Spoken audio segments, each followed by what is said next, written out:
Let's go back to Geekdom101 podcast, episode 44, following up from episode 43. After Secret of the Ooze came the final installment of the original TMNT Trilogy, the last Ninja Turtle movie until 2007's TMNT, and that is TMNT 3. As we discuss this failure of a film, there are good and bad parts of this movie, but it's pretty much been regarded as the worst one. So we talk about why it's so bad, why it's so unfitting, and what could have been done to actually make this a better movie. The original air date for this episode was September 3rd, 2020, episode 44. Let's go. Yes, I do have Hail Zeon back with me now discussing this week Teenage Mutant Ninja Turtles 3. The sequel to Secret of the Ooze and the first movie, even though it really doesn't feel like it. So, welcome back, Zeon, to talk about a movie that you are not a big fan of this film.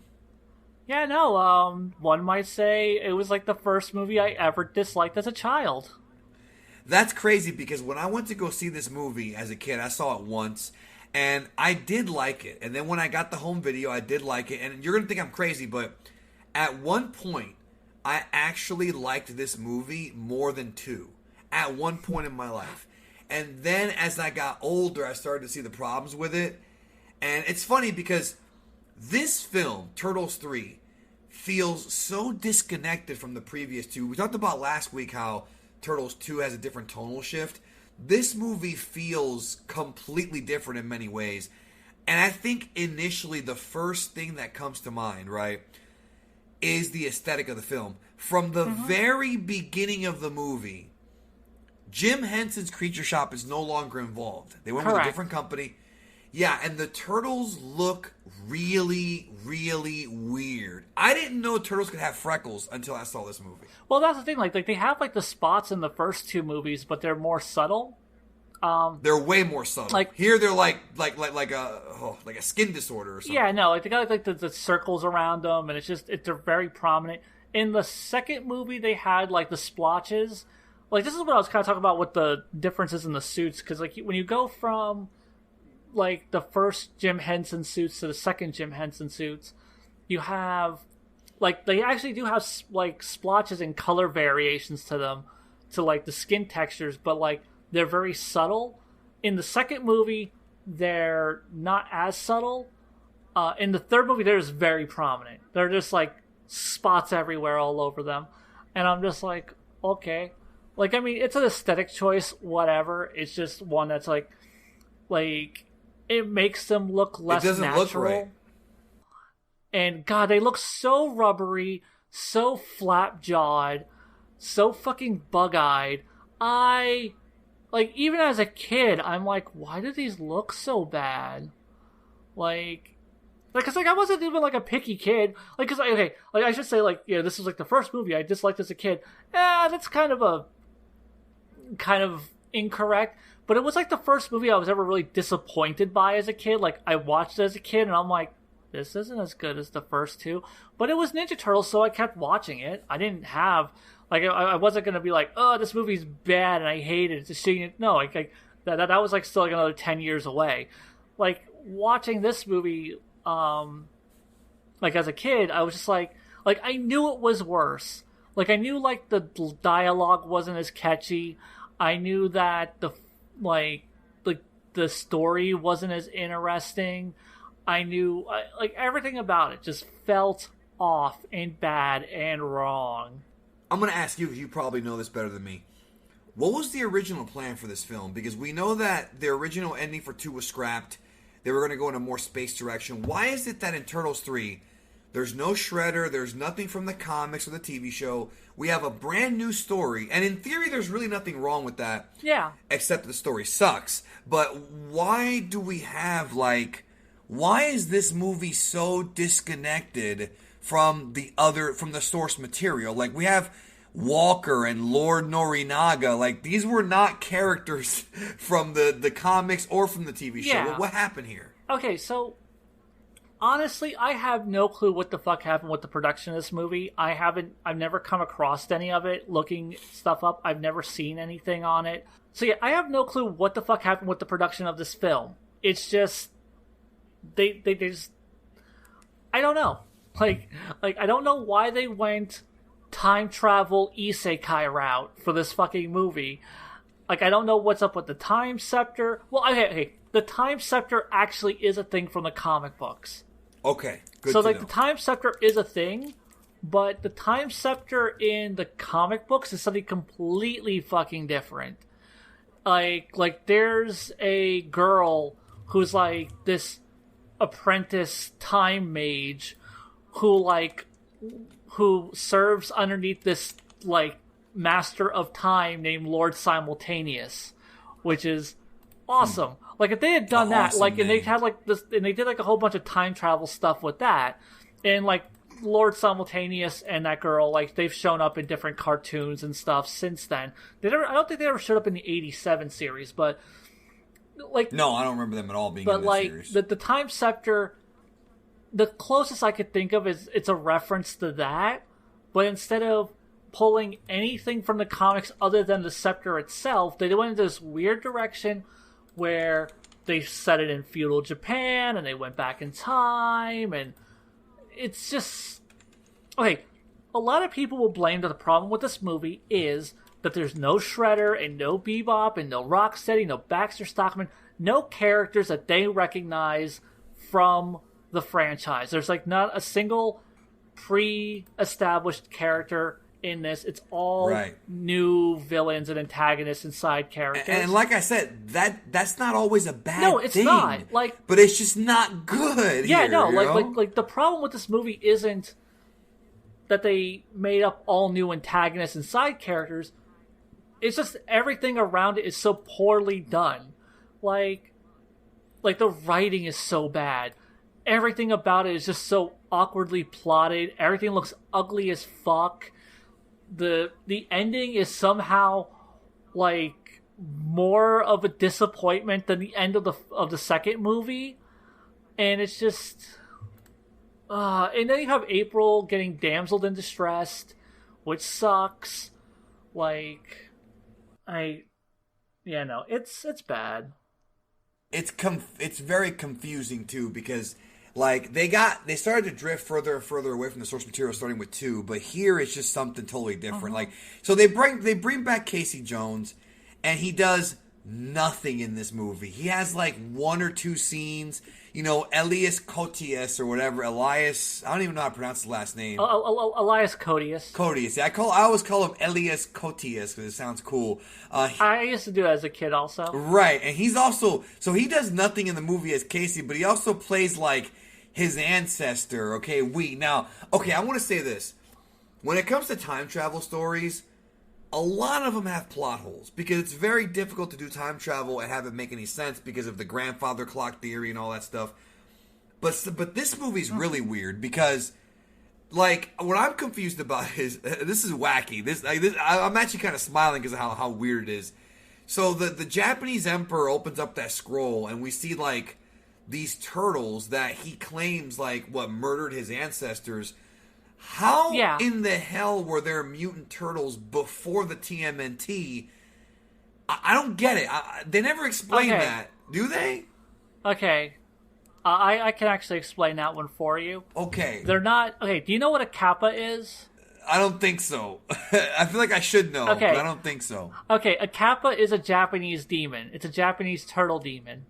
Okay, so they look nothing like the Ninja Turtles, but for the sake of this movie, they basically were like, oh yeah, like ancient Japan, turtle demons. That's why when Kenshin first shows up in the modern day, he goes kappa, like, because like, you know, like, and Donatello even says, or no, Splinter says like ancient Japanese demon. Right. Like, okay, so that actually is based on something that's real. Okay.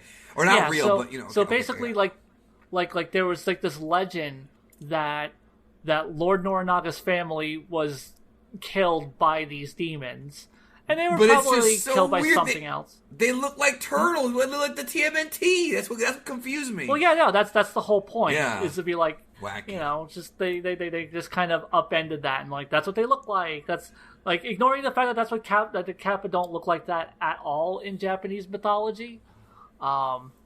Right. Yeah, if you ever want to look that up, it's Kappa. Yeah, which people some say Kappa like as a joke or whatever, like Kappa, But okay, like, yeah. Honestly, okay, I will say I have quoted the fucking line Kappa, cappuccino. No, it makes me hyper. I love. Okay, that is a good line. But what about like? Okay, what about? I swallowed a frog. Hope it wasn't an ancestor. That's wacky. Okay, I don't like that one. I'm gonna tell you right now. All of the lines of dialogue I like in this movie come exclusively from Michelangelo and You were expecting maybe the Addams Family? I hate that. I know. Donatello. I know you hate that. I hate Donatello. Everything that comes out of Donatello, I feel like to get Corey Feldman back, he had it somewhere in his fucking contract that he gets more lines of dialogue. Didn't matter what the fuck the dialogue was. He just wanted to have more lines of dialogue. So they insert all these horrible fucking pop culture references. But I was gonna say, help! I'm a turtle and I can't get up. Yeah. Michelangelo and Casey Jones have all the good dialogue in this movie. They have all the good lines. And they're not even that many good lines, but they have all the good ones. Because they have like the, like the cappuccino makes me hyper. Wait, I'm actually a beautiful princess in disguise. Oh, swords. There's like good quotable stuff in this movie. The stuff with Casey Jones trying to teach him how to play hockey. And he's just like, and then they start beating the shit out of him. It's like, all right, I can get down with that. Like, it's good. Like they have good scenes. It's like everything around them is just so fucking bad. Raphael's character is fucking assassinated in this goddamn movie. Like he is a fucking caricature of what he was in the first movie. Right. Absolutely. Because like the movie starts off with, I forgot what fucking band is playing in the beginning of the movie. Well, the movie kicks off with a song. Mm-hmm. Go ahead. No, I was going to say the music.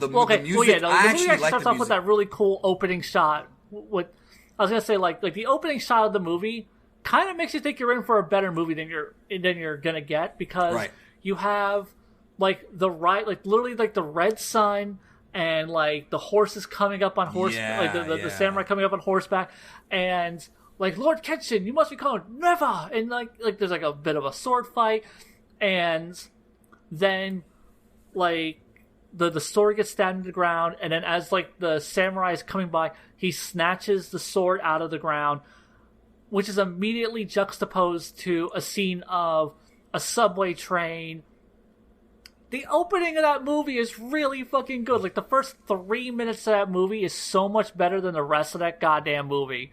Because it really gives you the impression that you're going to be watching something like well made and well directed. And it's like they had that one opening shot and that's all they thought about. Because it immediately gets followed up with the Ninja Turtles popping out and like doing like their dancing sparring thing. And that's fine. But it really sets the tone for this movie of you're going to be watching a really goofy movie with like no tension or seriousness to it. But the problem is like with Turtles 2, they got more campy and more cartoony. But with this film, I feel like this movie is kind of a drag. Like it's not. They try to be funny. The jokes don't land, in my opinion.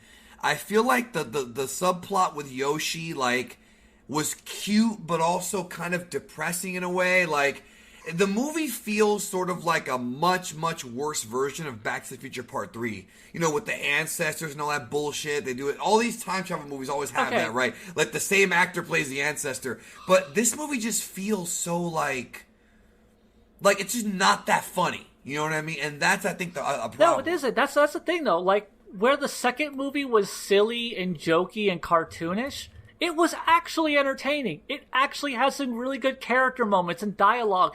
Kino had really good chemistry with the other turtles, especially Raphael. Right. And in this movie, you have Raphael like I said, he's a fucking caricature because he for no reason throws a fucking temper tantrum and then they act like all the other turtles act like everyone acts like, oh, Raph's in another funk. Oh, again, yeah, major funk. It's just like, when has that been Raph? Like, Raph has anger issues, and yeah, like, he gets sad. Like, he's at depression but, like, he never, whatever. like, yeah, but, like, he's never, like, thrown a temper tantrum.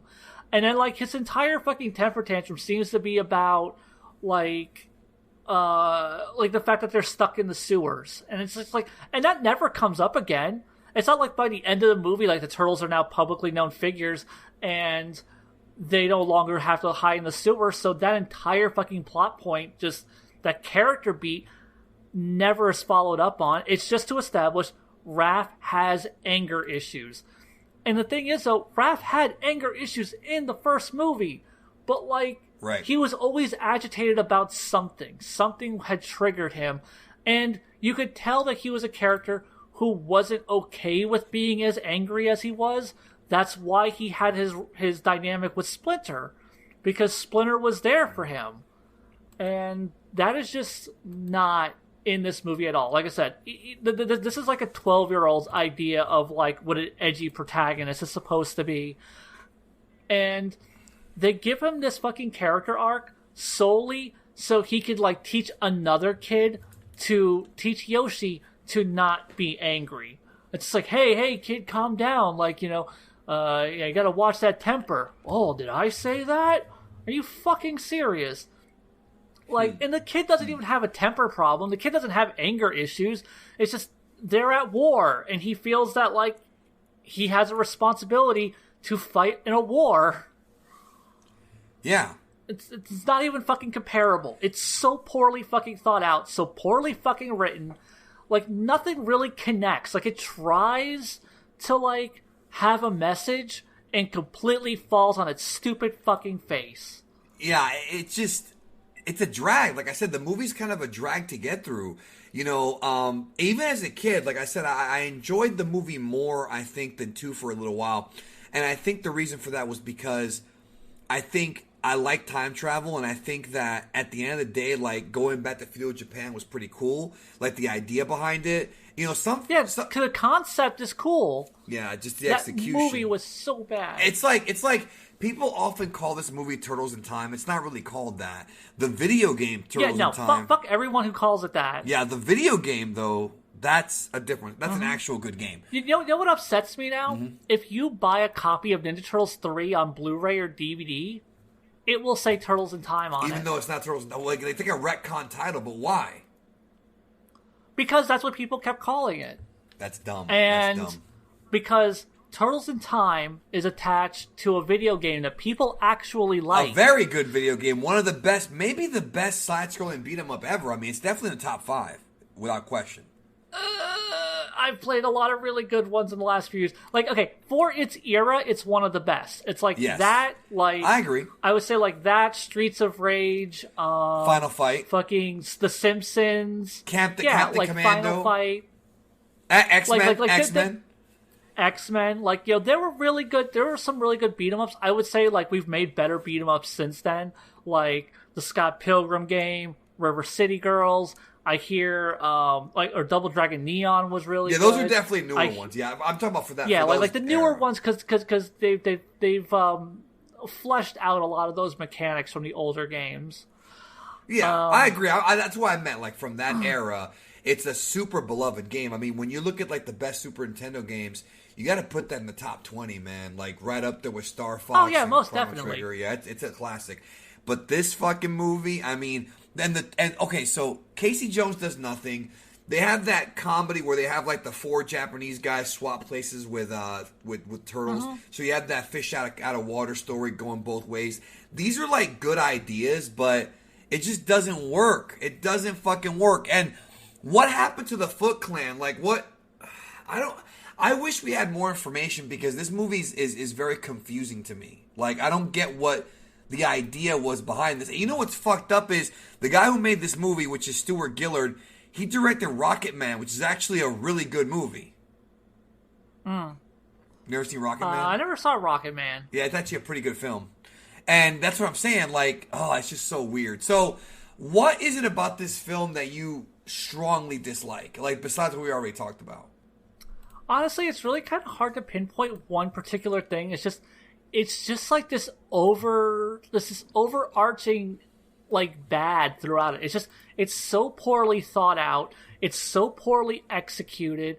It's like the directing is fine, oddly enough, like I said, the beginning scene of that movie is really well directed. And, like, even, like, the little dance segment with the Ninja Turtles and stuff at the very beginning is actually fairly well cut together. And it's, like it's well shot. Right. But the rest of the movie just kind of is bland. And, like, there's no good dialogue. There's no interesting plot beats.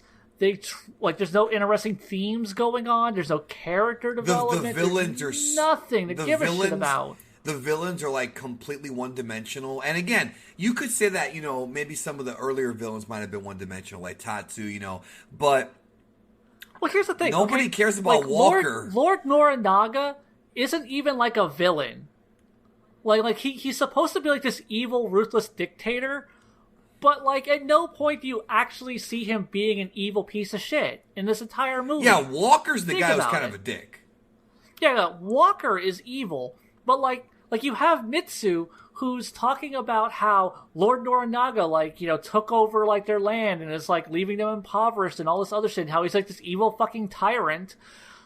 But then, like, you never actually see him do that. When they actually see him and interact with him, like when he has Mitsu over to his castle, like, he doesn't try to kill her. He just wants to know where his son is. And then she tries to fucking assassinate him. Right. Fucking Mitsu ends up coming off more fucking evil than goddamn Noranaga. Yeah, but she's fucking hot, bro. I mean, she is. I forgive her. She's fucking hot. Bro. No, I know. She is a terrible fucking character. And that's probably, honestly, if anything that pisses me off more is the fact that they, like, try to have, like, these underdogs and present them as, like, good people. But you have, like, Mitsu fucking tries to, like, snipe April O'Neil from a distance, not even knowing who the fuck she is. And it's just, there's so much bad bullshit in this stupid-ass fucking movie. Now, there is one thing that I think the movie did give us that's actually kind of cool, but it's something that only people like you and I would appreciate. I will say this. When they released the toy line for this film, I actually really liked the toys for this film. Like, for example, the Walker... Oh, yeah, so did I. Okay, that's what I was thinking. The Walker figure, like, I didn't buy them, but they look pretty freaking cool. Like, they actually... Like, the turtles with the samurai outfits. Like, I dug it. Like, I thought that was a great sort of... Like, if they had taken this movie and taken aspects of it, made it more wacky, and made it like the plot of this film...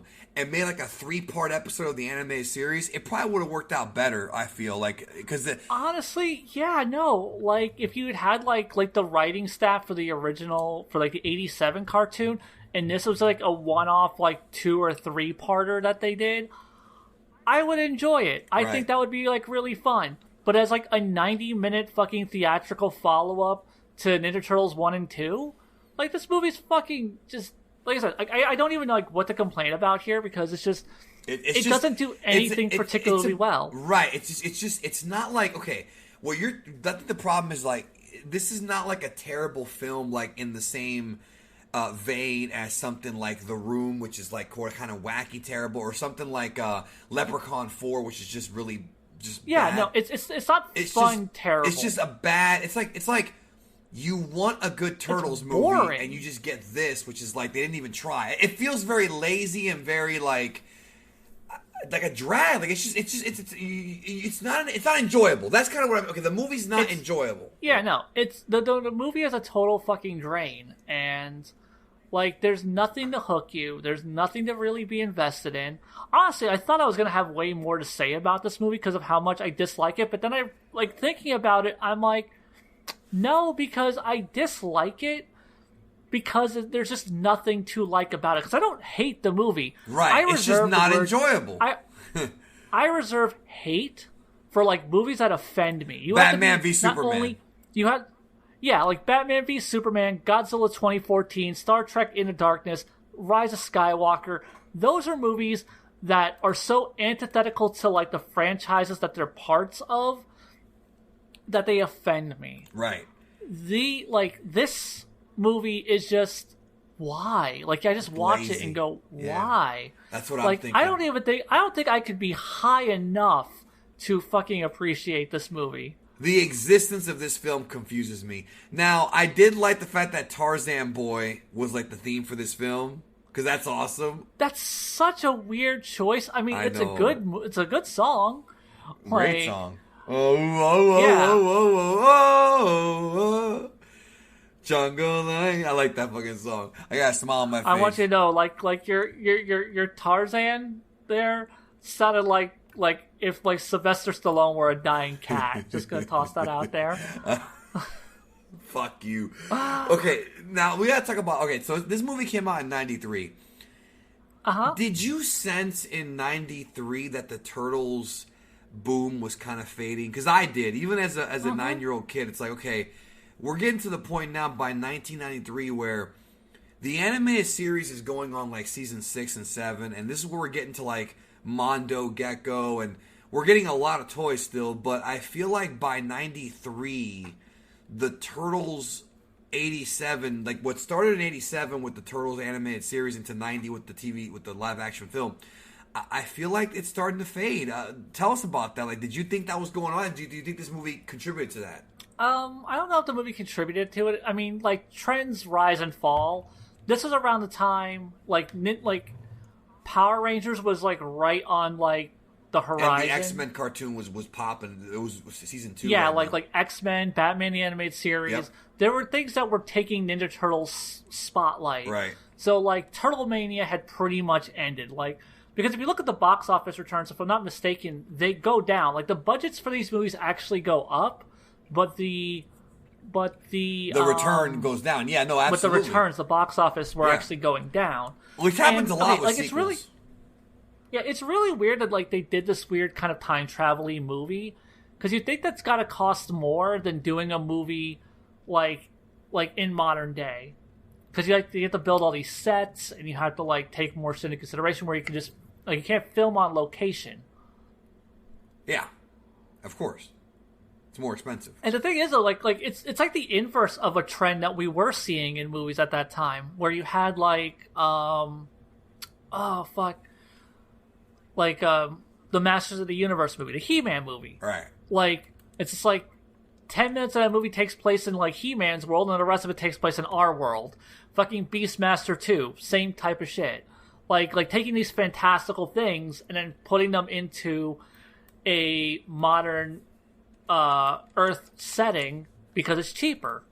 You don't want to spend all the money on like props and settings and building everything. a big ass set. Yeah.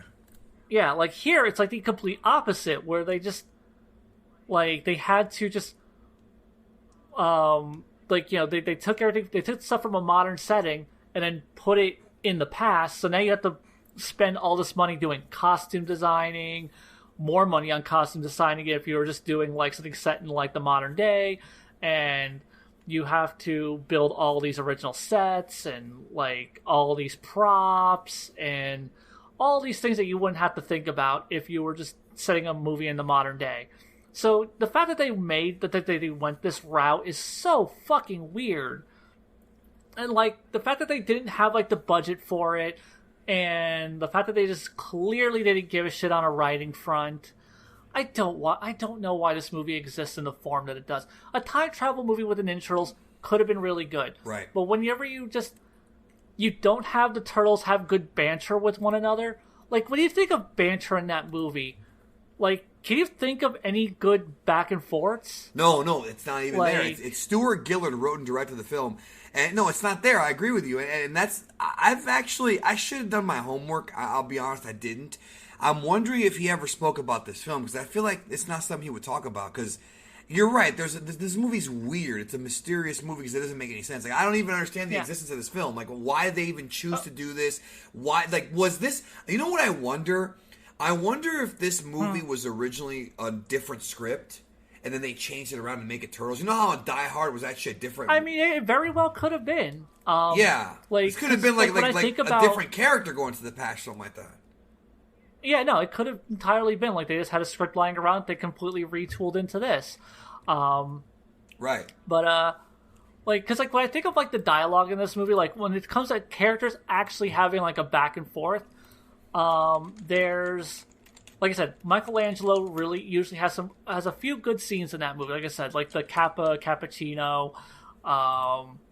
There's like when he's like in like the shorts, and he's just like, well, when Ken just switched with April, they switch clothes.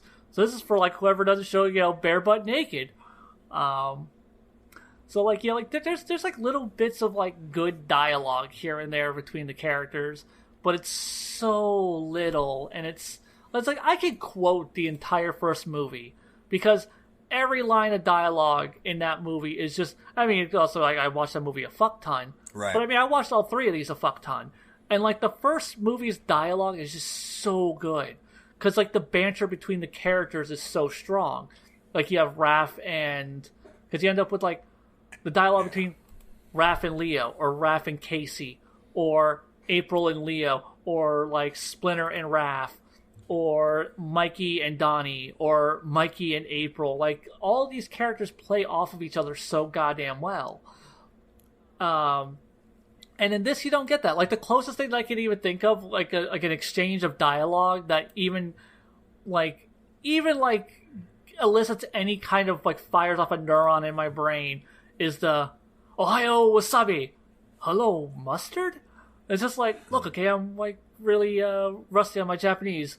Suzuki Kawasaki, and then he just like punches the two guards. Like, that is like the one scene in that movie I genuinely like that doesn't involve. And you can't even get away with that joke anymore because it's too offensive to Asian people. Nowadays in this culture.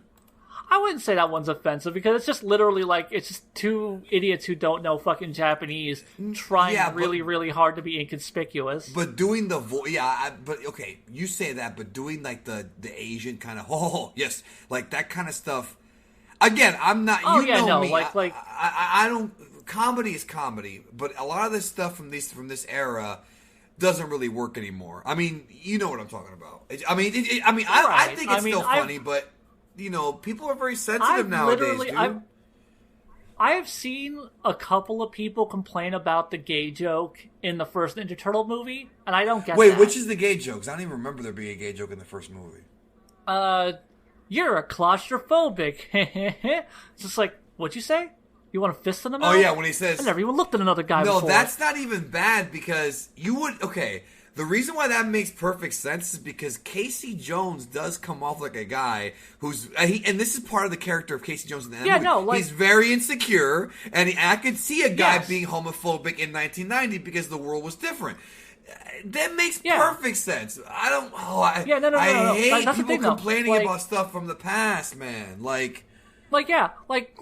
Literally, like, when I watched that with my girlfriend, she was just like, wait, was that a gay joke? And I was just like, yeah. And, like, but thing is, though, she wasn't offended by it. She even said, like, after we watched the movie, she was just like, honestly, yeah, that movie held up really well. Like, it wasn't even offensive. There wasn't even, like, any kind of bad taste in it. Like, even the gay joke was more of a joke on Casey than it was, like, poking fun at gay people. And, like, that's what makes that joke kind of work. But I've literally heard people go, like, oh, yeah, that movie, like, that scene right there just didn't age well. Because, like, it references homophobia. And it's just like... Casey's just an insecure dipshit. Like, yes, that's how he is. Like the joke is on him, not on the gay people. Fuck. Right. Like as a person who's pretty fucking gay, I can say like that movie does like that joke is not offensive. Well, you're like a trisexual. You'll try anything. That's the way I. that's a way of putting it, I guess. Yeah, you'll try anything, except for animals and people under 18. Gotta say that because that's not your thing. Ugh, right? Thanks. Yeah, you're not into that. You have kinks, but those are not it. No, I actually never really thought of that being offensive either. Yeah, it's just, I mean, dude, look, there's jokes even in like Police Academy. Where, Copeland says, there sure are a lot of spades in here. And then he calls one of the characters a jigaboo. Like, here's the thing. Yes, that's obviously a bad word, but he is the racist. The movie's not racist. He is a racist. And what happens is Hightower comes in and flips the car over. So he gets his comeuppance. I think if you have a racist character in a film who's a bad guy... and he loses, that's fine. Like, what's wrong with that? Yeah, no. But if it's a good guy, I understand. And that is fine. Yeah, for sure. Yeah, no, like that's always, in my opinion, because like I think like a problem with a lot of things is just like when people talk about how certain things didn't age well. I think like the go-to example for me, obviously, is going to be the really bad trans jokes in Ace Ventura. Oh, that's right. That I completely forgot about that. Yeah, no, like because like he finds out that his superior officer that he was making out with is trans, and he like starts crying about how she's a guy, and like is like vomiting in a toilet and like trying to scrub himself down like a rape victim, and it's like it's really in poor taste. And then that's a good point. He like outs her as trans by showing that she has a dick. And then, like everyone in the everyone in that room just starts like dry heaving from seeing like, oh, a trans woman. You know what? It's just like the problem with that joke is the fact that it's the protagonist, and all the entire punchline is, ew, trans people are gross. So yeah, no, that's fucked up. That's bad humor. Yeah, I understand why you would feel that way, because that actually, I completely forgot about that. That does make sense that would be bad. Yeah, I mean, the thing is, though, I feel like, this is a different topic, but whatever, who cares? I do feel like some people take it too far. For example, I'm not going to say who, I'll tell you off the air, I don't want people to go after him or anything, but the other day, actually it was about 2 weeks ago, I said on Twitter that I was going to be watching Silence of the Lambs. And someone was like, just so you know, Silence of the Lambs is very offensive against trans people. And I'm like, thinking to myself, have you ever seen this fucking movie? Because if you actually fucking watch Silence of the Lambs, they, like, Jodie Foster's character literally says that people who are trans are usually don't behave in this way. Buffalo Bill was murdering fat women and skinning them. That's not what trans people do. At no point in the film is it about trans people. He's just fucked up. And the entire story is that Jodie Foster's trying to find out that he's fucked up, but there's nothing in the film that I thought was, quote, icky against trans people. Okay, that's a really complicated one, and I'm gonna just put my 2 cents here and say, as someone who hasn't seen that movie in forever... I watched it a couple weeks ago. Like Buffalo Bill is really toxic trans representation. Yeah, but he's not trans, though. Like, Jodie Foster says in the film, they have a conversation, right? Claire Reese and Hannibal Lecter. And she even says, she's like, the majority, she's like looking through her dial, she's like, transsexuals don't really do anything like this. Like, this is not casual behavior. And then I think Hannibal Lecter says something like, oh, well, he's barely even a human being. Like, it's not trans people, it's Buffalo Bill is fucked up. That's the way that I always saw it. Right. And it is. I mean, it's just... And I think... It's like if you have, like, a Mexican villain, does that mean that all Mexicans are evil? Like, I just don't see it like that, I don't see that being... Because at no point in the film... It's really about just... Mm-hmm. Go ahead. Okay.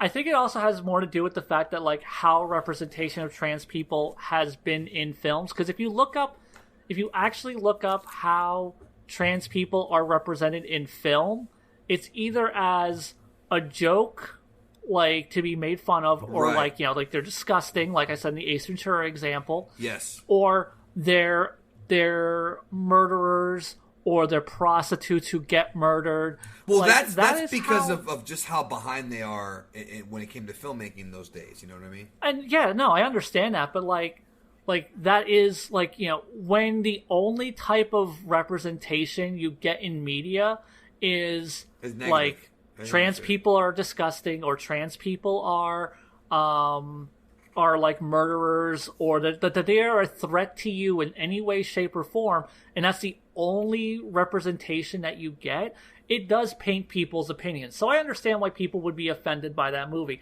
I haven't seen the movie in forever. I have no fucking clue what I would think about it. Honestly, like, coming out as trans has shifted a lot of my opinions about things.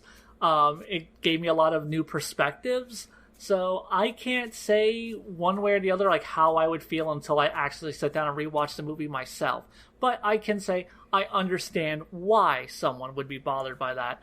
Boy, this is a really fun topic for a TMNT 3 review. It's fine. It's banter. It's better banter than TMNT 3. I'll tell you that much.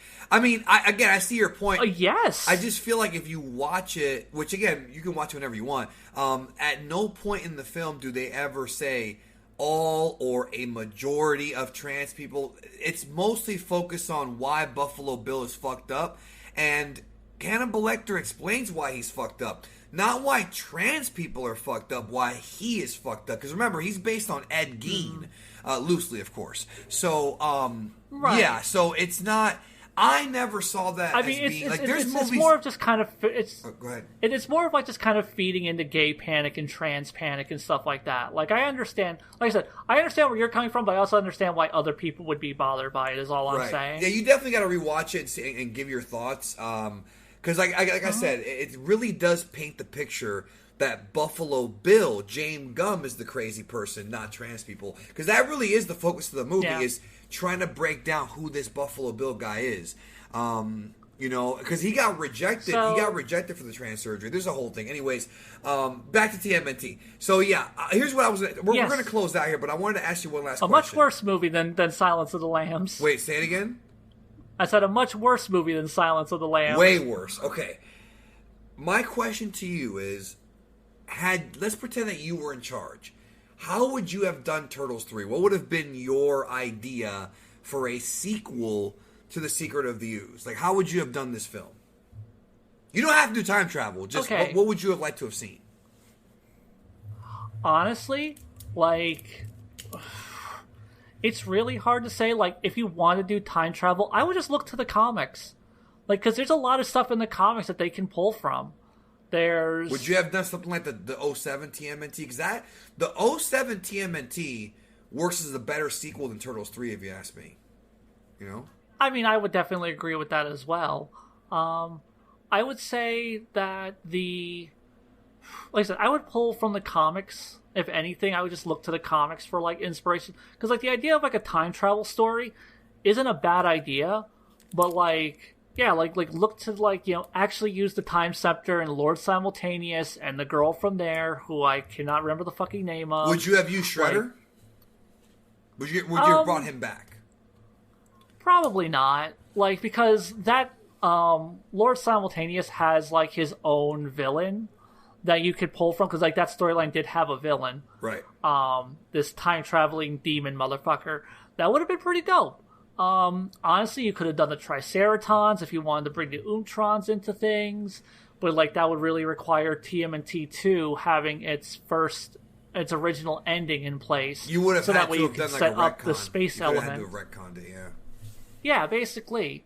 So yeah, like, it's really hard to say, like, because TMNT 2 really didn't lead in for a sequel. Like, there's no sequel tease whatsoever.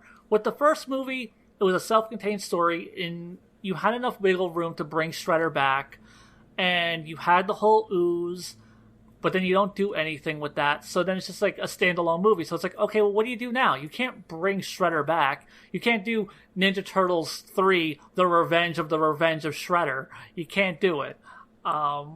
Well, I mean, you could, but it would just be...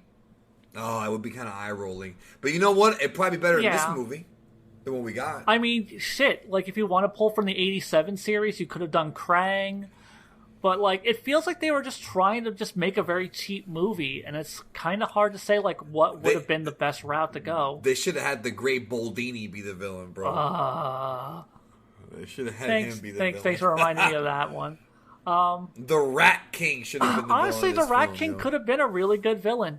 Like, you could have done something more grounded and, like, I mean, you still could have done something fantastical. They could have done Slash. Even though we had Toka, they could have done Slash. Yeah, no, we could have done Slash. We could have done Rat King. We could have done the Triceratons. There's so many things we could have done and pulled from. We could have done Baxter Stockman The Fly. There's a lot of things that they could have pulled from and stories that they could have told. It's really hard to say, like, what would have been a better movie, but I feel like I said, the concept for this movie isn't inherently bad. It's just the script is bad. Like it leans so hard into, like, the cartoonishness of it that it's just unpleasant to watch. Like the dialogue Problem, doesn't that it's pop. not funny. The villains aren't interesting. The side characters aren't compelling. There's nothing to make you want to fucking continue watching that movie. So yeah, like that's like all I really have to say about that. Right, we're gonna wrap it up here. It's just, I just feel like the film, like, if you're gonna go campy and wacky and cartoony, there's nothing wrong with that because they already did it in 2. But just make sure it's funny. And I feel like, yes, comedy is subjective, but they couldn't have sat through this movie and been like, "Oh, that's hilarious," when it just isn't. Like, there's at least give us something in the movie. The movie just feels very empty. No, because a fan film. I've seen the Ninja Turtle fan film. It was a lot better than this. Have you ever seen the Casey Jones movie? Have I ever seen what? The Casey Jones movie. No, it's a fan film. No, I never even heard of it. Yeah, no, it's pretty good. They actually got the voice of Michelangelo from the movies to reprise his voice. So Michelangelo's in it too. So the Turtles are in it then? Just Michelangelo. Like they had the budget for like Michelangelo, and they had, oh god, did it with the animatronic suit and everything? It's way more rudimentary. Like they try to like not articulate the mouth too much. Because it's literally a Casey Jones origin movie that ends with I see. Him and Michelangelo meeting. So is it better and more realistic than the April O'Neil Turtles porn that came out a few years ago that you and I were very excited about? Remember that movie? Because I watched it. I most certainly remember it. I was going to say, like, okay, I liked that fan film more. I definitely watched that porno more.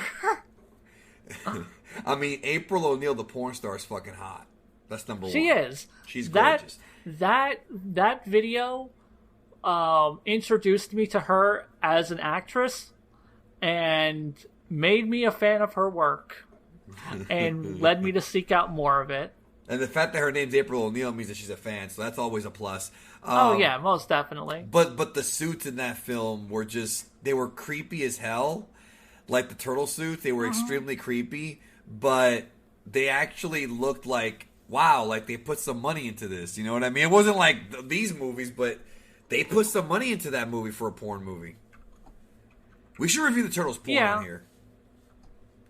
Yeah, I'm currently looking up the Casey Jones movie, see if I can find it. Because I think it might be on YouTube for you to watch. Yeah, send it over to me whenever you get it. We're going to wrap it up. You guys say you have nothing to plug. So, bottom line is this, folks. Watch the 1990 Turtles movie. And if you like it, maybe check out Secret of the Ooze. But Turtles 3, I mean, I guess if you have to watch it for completionist reasons, I don't see why not. But you're probably not going to be revisiting that movie. If you have to watch it, be stoned. That's all I'm saying. If you gotta watch it, be stoned. That might help, but that might also not help. Thanks again. Fuck all those anti-drug Ninja Turtle PSAs. Do drugs. Watch Ninja Turtles 3. Man, you are a bad role model. You're telling them to do drugs and watch Turtles 3. So what's worse, doing drugs or watching Turtles 3? That's the funny part. Okay. Well, I'm talking about smoke weed. So, smoking weed is always going to be better than watching Ninja Turtles 3. Now, if you want to, like, do meth or watch Ninja Turtles 3, I would probably say Ninja Turtles 3 is the better option, because that's probably going to be less detrimental to your health. So, weed, cocaine, and acid, those are okay for better than Turtles 3, but when we get to meth and heroin, that's... Shrooms, LSD, like, that's fine. Like I said, like, meth and heroin, like, that's where you get worse than TMNT 3. Before we get out of here, have you ever heard about that drug? There's like a drug. It's called the most dangerous drug ever. It like got really big in Russia. But there's like a drug that supposedly when you take it, it's really addictive and it gets you really, really, really fucked up high. But like it actually melts away and rots away your flesh. Do you know what I'm talking about? It's like Russian. It's real too. I looked it up. Jesus Christ, no. And no, that sounds so much worse than TMNT 3. Never mind, kids. Don't do drugs. Just watch TMNT 3. Don't melt your skin. You know what? I'm going to try and find it because I had a conversation with Kyokai about it. Because supposedly, yeah, it's some drug that you take that actually literally kills you little by little. worst. It's considered the worst drug ever. Like, and I gotta look it up. It's very hard to find, so no one's gonna actually do it. But supposedly it's really bad. I don't know. This is a great note to end. Like, what a great fucking Ninja Turtle 3 podcast review this has been. A discussion about trans representation in 90s movies. And, yeah, like, the most dangerous fucked up drug you could ever possibly take. But this is a podcast, so we can do shit like that. I think like it's a YouTube video. You know, the YouTube video wouldn't work. Anyways, thank you, Xeon, for being here 2 weeks in a row to discuss TMNT 2 and 3.